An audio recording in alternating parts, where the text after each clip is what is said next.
Good evening, everybody. Hope you're doing well. My name is Victoria Pikowska. I'm the founder of Victory Art, and I'm really excited to welcome you on another session of our seminars. Let me directly jump to our seminars. Today, we're going to talk about very interesting topic. This seminar is going to be slightly different because we're not going to talk necessarily about collections, what's actually today's topic, from like perspective of artist, but from perspective of art collector, art buyer, company, museum, like a different institutions which are like more on the buying side of the art industry. And we're going to talk rather about their needs, their wants, how they want to build their collections, to bring a little bit closer for you how you can actually think as an artist in order to get into real collection of either corporate, can be even museum, like very, very wide variety of collections. So before we start, I'd love to ask you that please be mindful when others are speaking. Please keep your microphones off until questions and answers. Be respectful and have a good time. I would love to as well say that these seminars are co-founded by the European Union. And if you're an artist who is interested in participating in different projects, or you are looking for specific finances for something particular you want to achieve, definitely check out European Commission website. And you can find there different tenders, calls, grants, like a lot of wide variety of things which might be interesting for you. So definitely check them out. Before we start, I want to as well mention that we are Victory Art, and we're helping artists from Central and Eastern Europe to come to the global art world. We're specifically focusing on emerging artists from this region.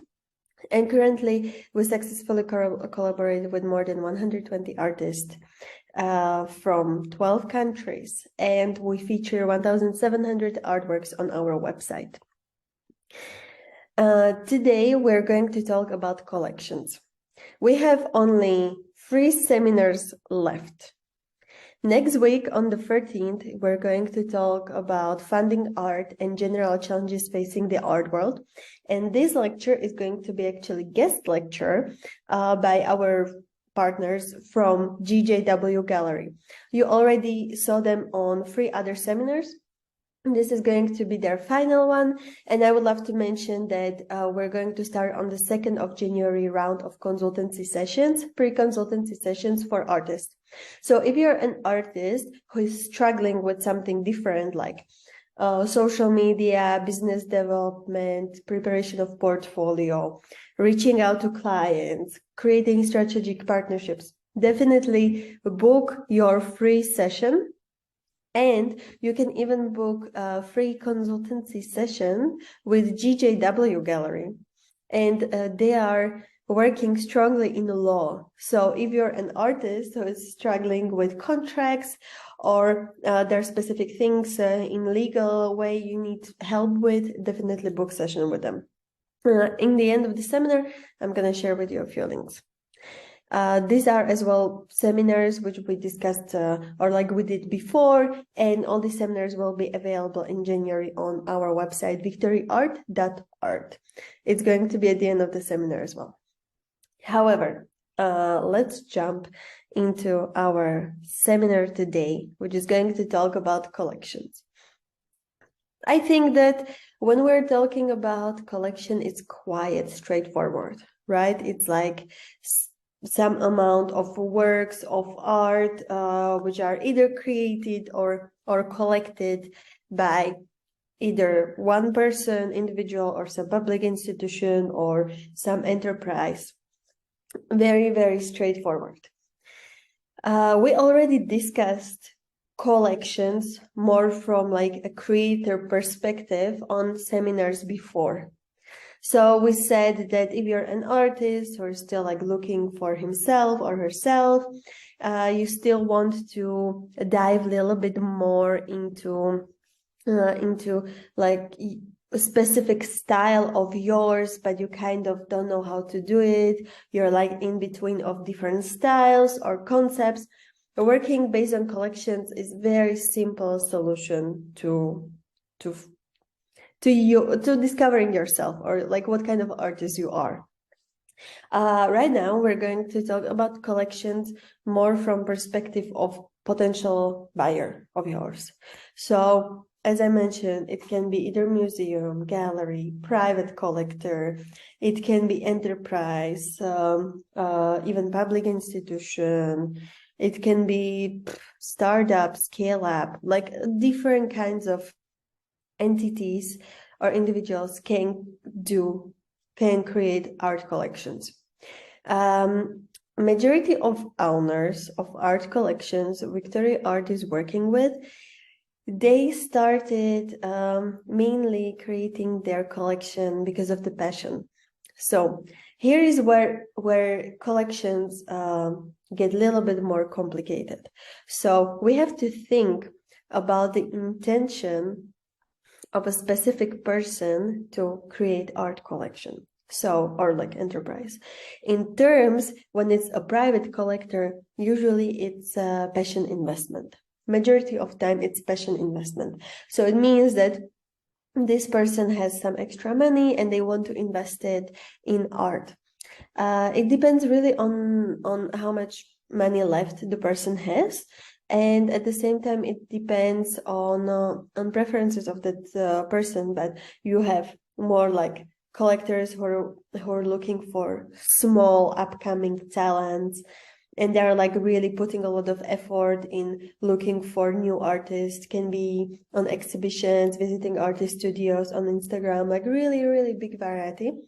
Or you have collectors who are really high-end collectors, and they are literally like buying well established artists.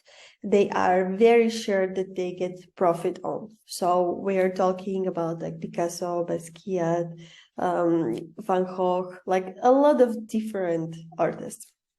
In terms of private collections in museums, this is very interesting topic, because majority of museums own part of their collection, but not the whole collection. And usually how it works is that they either get some artwork from someone else, like a private collector who bought very famous artworks, and he or she wants to put it to museum for other people to see it, to like really be able to have like this pleasure out of looking at this art. And usually this museum is taking care of this artwork.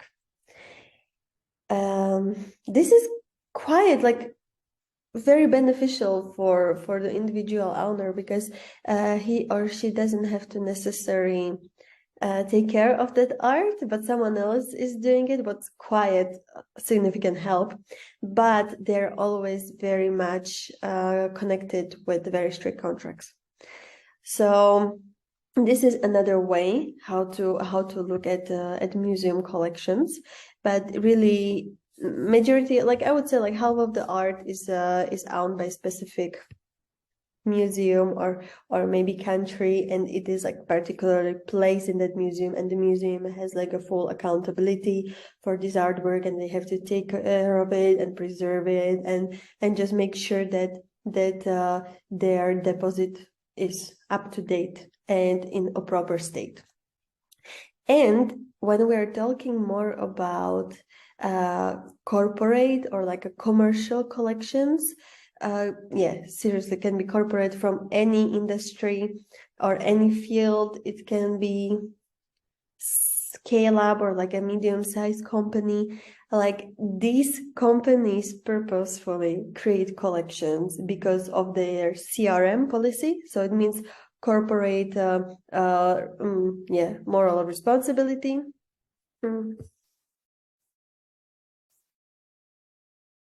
Yeah. Corporate responsibility, or they are creating collections based on the fact that they really want to get a tax advantages. So these are the primary reasons for this specific group of companies or these like commercial collections to be created. And then there's one group which is quite like a sketchy group in this field, and those are private collectors who are buying art, and they are buying it in warehouses, in like these tax-free warehouses. One is in Luxembourg, yes, in Luxembourg, and one is definitely in Switzerland, but I'm not 100% sure if it's Geneva or it's Zurich at this point, but I know one is in Luxembourg, one is in Switzerland, in Europe. Maybe there are more around the world, but in Europe there are these two. And basically what happens there is that there are a lot of exclusive and very expensive art hidden in these warehouses. And basically these art collectors have some art dealer or some art agent who is like talking to very high-end clients from elsewhere, and they purposefully keep this artwork in this warehouse because it's no tax warehouse. So it means that when this specific artwork gets sold and it doesn't leave the specific warehouse or country, there's no tax paid on this specific transaction.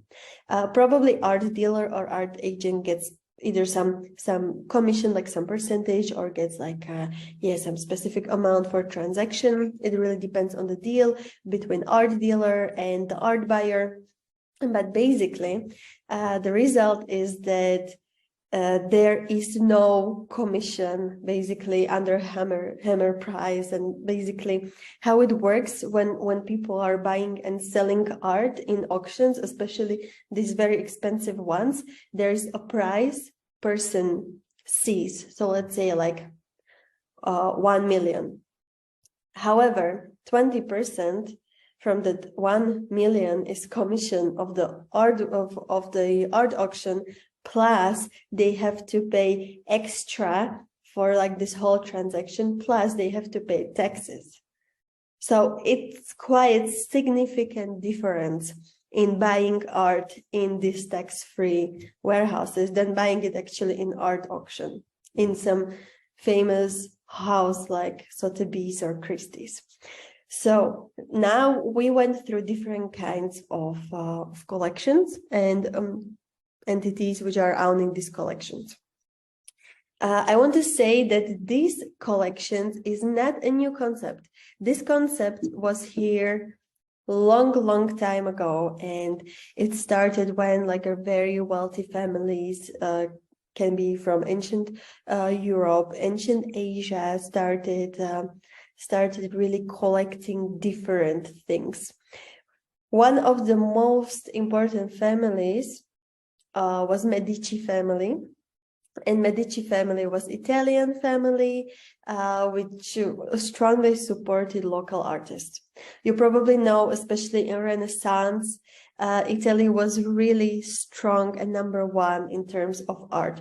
And Medici was one of the most important families in the world who supported artists. They kept buying their art. They kept putting it in museums. They kept their collection. They kept showing it. So if we really think what family made the most impact on these collections, it's definitely Medici family. I don't want to go into very much details because we don't have that much time, but definitely check Medici family, check what artists they collected, what they did with their artwork, and how big impact they had in the art world.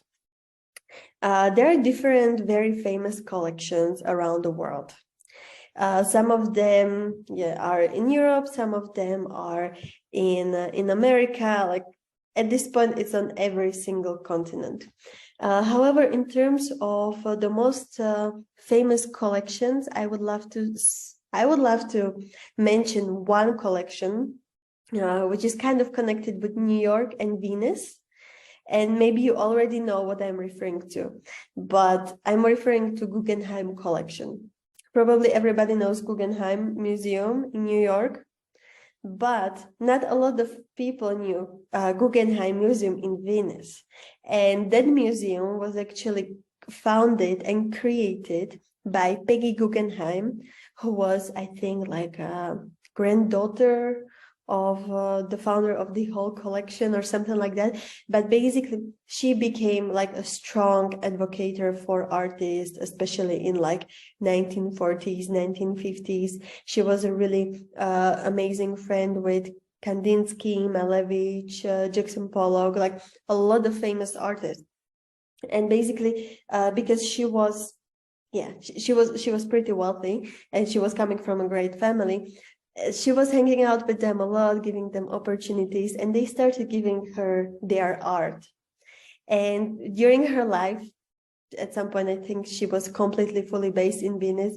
She bought this beautiful villa in the middle of Venice, and she started her collection. And that collection is amazing. It's stunning.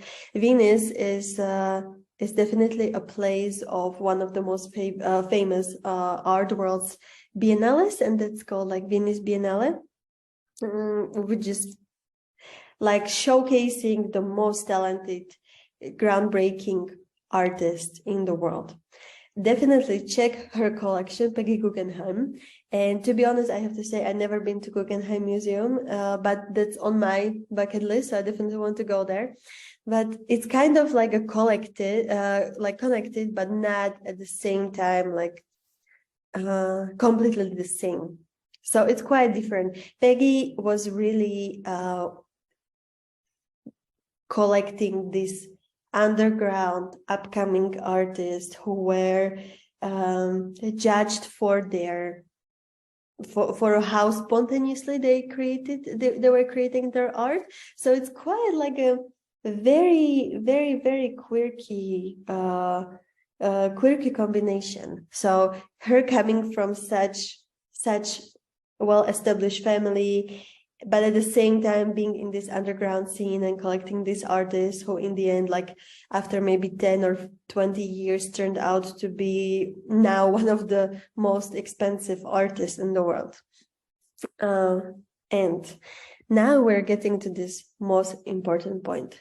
Why are actually art buyers collecting art? In the beginning, I mentioned it a little bit. For some people, it's really about tax advantages. So sometimes it happens that a lot of companies, they have to choose, or even like more wealthy people, they have to choose like, okay, am I going to pay taxes, or I can buy this art and keep my money in this specific artwork. And then it's up to me what I'm going to do, whether I'm going to rent it to some museum or borrow it to some museum and be very like philanthropic, or I can if I buy it in this like tax-free warehouse, I can just keep it there for like 10 years, and then when the price increases, I can sell it without paying the tax. So what exactly do I want to do? But of course, if you are working with or if we are focusing on really the truest collectors, it's usually passion investment. So in terms of this passion investment, you need to literally build relationships with these people. The same what I was mentioning a few minutes ago about Peggy Guggenheim. Peggy was, or artists really did create this connection with Peggy. She was passionate about her art, and about not her art, in generally art. But the fact that she started getting to know this super talented artist, this really made a huge change in the way she started collecting art. So as I said in previous seminars about strategic partnerships or business development, number one thing is that you have to create and build relationships with galleries, with art dealers, with collectors, with curators of different corporate collections. But it's all the time about building relationships. They have to know you. They have to know like, oh, this artist is doing this, and this artist is like getting better and like making difference. This artist is progressing. The style is similar, but the technique and the quality improved, and all these kind of things. You have to be seen by them. Of course, it depends really on a company. Some companies, when we're talking more about companies, they sometimes work in this way, that they really want a high quality thing, really, really like upcoming artists, small upcoming artists, or they don't care and they just want to invest in something because it gives them like a really good way to be seen, or like this is really good for their PR, or like the corporate responsibility. So very different things. Or one thing, if you're an artist who is still upcoming, but you kind of feel like you still cannot be part of a very high quality collection, or you just feel like, okay, so there's like still a lot of work I can do, you can still get into these kind of collections based, but it depends if these companies are actually looking for more decorative art, because some companies specifically prefer buying really, really small upcoming artists where like the price range is still very, very friendly, and they just put it in their interior for people to feel like more productive, to be more social, to basically just like lighten up the whole space. So you have to as well think about what kind of artist you are, what's your experience, and where in this list you probably belong to. Probably you're not gonna belong into high-end artists at this point, otherwise you would not be in this seminar. But if you're more upcoming artist who is really at this point more focused on the like more like a decorative art, or you're upcoming artist who is focusing more on like becoming investment one, in this group you can really like find your place. However, before you're going to approach some collection, you need to do your research. I keep saying this all the time. You really need to do your research.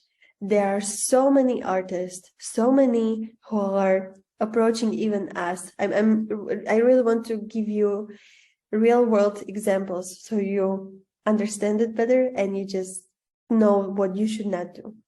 So we have a lot of people who just approach us and they're coming from, I don't know, Vietnam or America or, I don't know, Italy, and they want to work with Victory art. While when you come to our website, literally on the homepage, you see contemporary art from Central and Eastern Europe.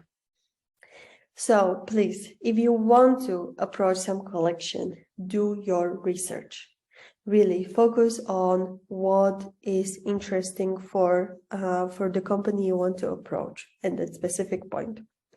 And at the same time, you need to know your focus. So not only what kind of things they're collecting, but where you fit. And no matter whether you like it or not, you have to sell your art and you have to give them business proposal. In the end, art is still business, and I know that a lot of artists don't like to hear it, or they feel even like kind of offended, like, oh my God. But yeah, it is what it is. So do your research about specific company. Why do they have this specific collection, and then how you can fit in it. Sometimes, especially when companies are having collections for this like corporate responsibility, and it's more like for PR, especially if you're coming from minority, or you're a woman, or you're disabled, or in some way disadvantaged, or coming from like a from less wealthy background, they might find this very attractive. This is just a reality, especially with these collections. And when you're creating collection for them, or like a portfolio, what they can choose from, make sure that you you understand their taste, and that you as an artist, you are able to offer them what you personally believe that this will suit them. Because usually what happens is that curator comes to an artist and then they start talking and they start discussing. And sometimes the curator can buy even like 10 artworks from you if you're really great. And you know why you approach them, you know what you're talking about. And sometimes if you feel like, oh, okay, so I just like suggested you this because I feel like, okay, so the color seems good, whatever, they see that you did not put that much effort, they will not buy anything. So with these people, specifically with these people, it's important for you to have a strong connection and to be very like confident, especially confident. We spoke about different kinds of art collections, but you personally need to know what art collection you want to be in.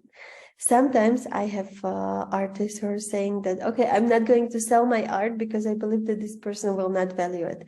Or I believe that I'm not going to sell my art because this person is not going to hang it anywhere, but it's going to be only somewhere in a warehouse or whatever. So what kind of collector are you looking for, or what kind of collections you want to be in? As well, a few tips, especially for people who are buying art first time. So for these people, it's important to have certificates of authenticity. Usually these first-time art buyers, they're buying less expensive artworks, perfectly fine, but they still need to sometimes feel even extra secure that they are buying something original. So if you're able to give them a certificate of authenticity, they will definitely love it. At the same time, usually people, when they're like really buying art and not posters, they prefer quality over quantity. And based on that, you have to know like what way you're going to go. Some artists, they really focus on creating a few pieces of art, let's say maybe five artworks, 5 paintings a year, but they're really precise and they're very, very going into detail. And some artists, that usually happens more with abstract artists, they create quite a lot. So it depends like what way you want to go and how you want to be perceived. At the same time, taking of one's art collection is important. So if you're an artist who really wants to be part of collections, make sure that your artworks are ready for it. So it means that you put like extra UV protective layer, or like maybe you put them under a protective glass, and you're very like detail oriented. So sometimes when I talk to artists and they come with their portfolio and I see that they really print their artworks, or like, I don't know, they print their portfolio on high quality paper, that's already for me sign that, oh, okay, so this person actually knows what he or she is doing. And so make sure that you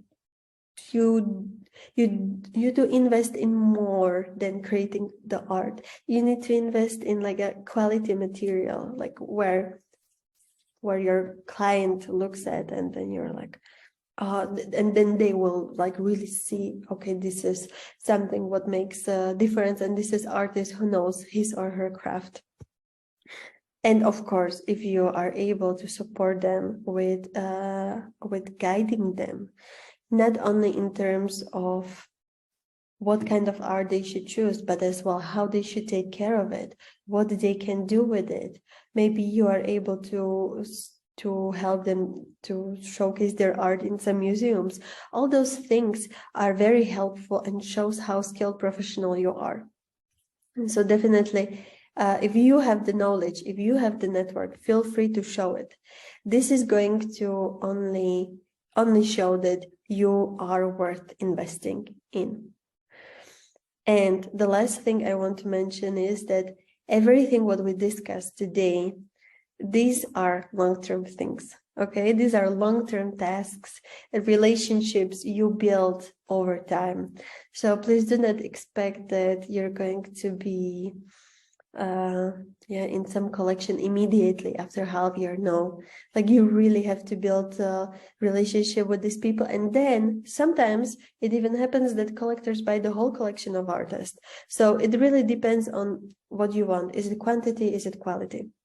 I want to say that recently I had one consultancy with artists, and the artist was coming from like a specific country, so she was or he was minority, and the artist told me the story, like how, I don't want to say who the artist was, but like how he or she started.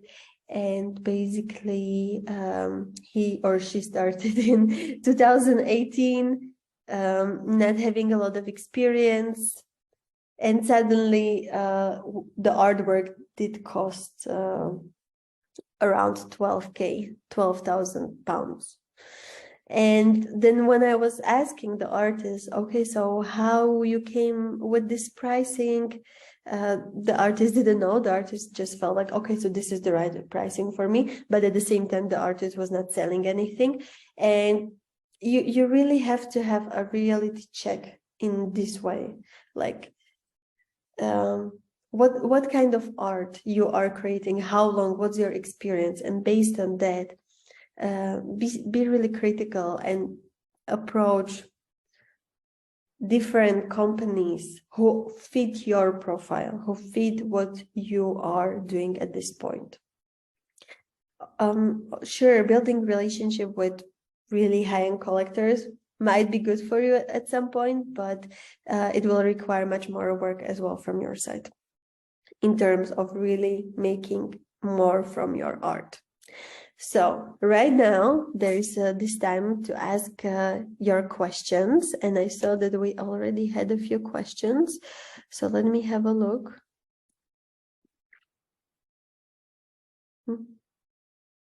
Okay. I'm going to try to stop sharing my screen. Okay, this is famous art from your slide, famous art collection. Okay. So the first question, the picture famous art collections, I'm going to have a look at it, but I'm going to directly answer, what is a friendly price for an upcoming artist? This is really great question, Christopher. We're going to talk about this topic on the 20th of December. We're going to have the full seminar about pricing. So if you're interested, definitely join us back then. It's on the 20th of December at 7 p.m. But in general, for the upcoming artist, there are a few ways how you can do it. So the first one is that you count basically width and length of your artwork. And based on that, you multiply it usually by 10 or 15, and that's the end price of your artwork. I heard a lot of artists doing it. I don't know if this is really a great way how to do it, but a lot of people do that. Second one, which I personally feel is a little bit more better for the upcoming artist, is that you set your price range, like your hourly range. So let's say it can be, I don't know, 10 euros per hour, 15 euros per hour, and then you multiply it by basically how many hours you spend on creating artwork, and you add the costs of your artwork. So it means how much you paid for canvas, how much you paid for brushes or for paints. In terms of centimeters, inches, or millimeters, usually for counting the first way, it's usually in inches. But I'm going to discuss this a little bit more into depth on the 20th of December. And Mirka, is it important how old the upcoming artist is? Well, that's a good question. That's a very good question. Usually it is not important how old the upcoming artist is. However, I have to say that sadly the art industry is very sexistic. So there's a lot of sexism in art industry, and I heard as well like the topics that are like opinions rather that that female can become a very successful artist only after reaching 50s, because then she's not anymore objectified, but she's really perceived as as artist because of her art. So in terms of females, there's still, this is very, very tricky to answer. In terms generally for males, but the art industry is getting better. It's not important how old the upcoming artist is. There are a lot of artists who become successful even when they were older. So it more depends on what's your experience and how fast you grow. At Victory Art, we have artists who is like 55-year-old. It's a lady, I want to say. She looks like she's 30. So no one really knows her age, but she started painting like 3 years ago, and she really did skyrocket her career. So it's not important how old the upcoming artist is. It's really important like where you exhibit, how fast you grow, how many artworks you do, how your technique looks like, and educated at some art school, university. Is it important if artist was educated at some art school, university? I hope this is that question. Well, before it used to be very important. Now it's getting less and less important. Now it's getting as well less important to be represented by really famous gallery or art dealer. So we see a huge change in art industry. In terms of education in art, I have to say that our most successful artists, they do not have like this old school art education. In general, to be honest, from my experience at the same time, I know that art universities do not really prepare students for what is out there, what's waiting for them. They don't talk to them about commercial side of art industry, and they do not teach them about marketing. And I really heard a lot of art students that they just create because they want to create, and they don't care about selling or doing anything. So very simple answer, no. You don't have to be really professional and educated in terms of going to art academy or to university, and it doesn't matter how old you are. You can still be upcoming artist, and you can really quickly become even very, very good artist and perceived as a really high quality artist. So it really all depends on your work. I hope I answered all of your questions. And I would love to as well say that, again, our consultancy sessions, the free consultancy sessions, going to start on the 2nd of January. So if you have any questions you want to go through or any struggles, feel free to sign up. At the same time, all seminars are going to be published in January on victoryart.art website. You all gonna receive still emails about it. And next week, on Tuesday, we're going to talk about funding art and general challenges facing the art world. This is going to be the guest lecture by GJW Gallery. And I'm going to, Christopher, thank you so much for your questions. I'm going to send you email about this famous art collection picture. Okay, and for now, I would love to say thank you so much for joining us today. I'm really looking forward to see you next week on the guest lecture and on the lecture on Thursday, because next week we're going to have again 2 lectures. And if you have any other questions, just feel free to get in touch with me. Have a great evening.